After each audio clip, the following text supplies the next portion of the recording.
Today we are going to make mango lassi. First of all, you have to slice Chop it. or chop 2 to 3 mangoes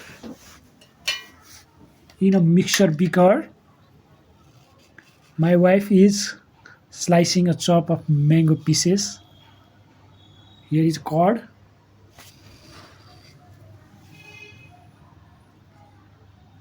पछि हामी बदाम काजु अनि अलिकति किसमिस मिक्स गर्छौँ सो फर्स्ट टाइम घरमा बनाउँदा त्यही भएर कस्तो हुन्छ थाहा छैन हामीलाई हैन त्यहाँबाट दही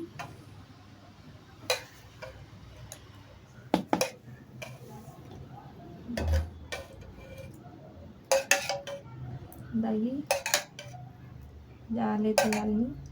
अनि अलिकति पानी हाल्यो भने चाहिँ अलिक हुन्छ धेरै बाक्लो पनि हुँदैन खाना हामी धेरै गुलियो खान्न पनि गाइज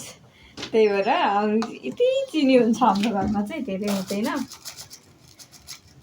धेरै हाल्दैनौँ थोरै हाल्छौँ यसलाई ख्यार पारेर मिक्सरमा ब्लेन्ड गर्छौँ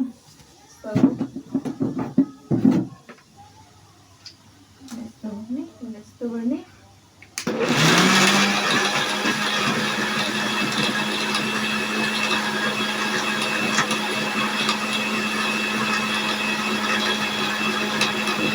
guys, and so you can see it here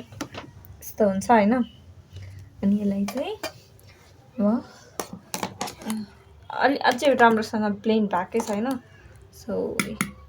check गरेर फेरि ब्लेन्ड गर्ने छ टक्कै क्रिमी टाइपको भएको छ you can see it here मस्त आँपको बास्ना आइरहेछ है अलिअलि छ तर के हुन्न यस्तो क्रिमी होइन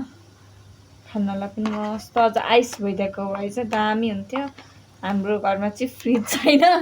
सो आइस चाहिँ अब भएन हाल्नको लागि केही छैन त्यही पनि हामी गर्न सर्भ इट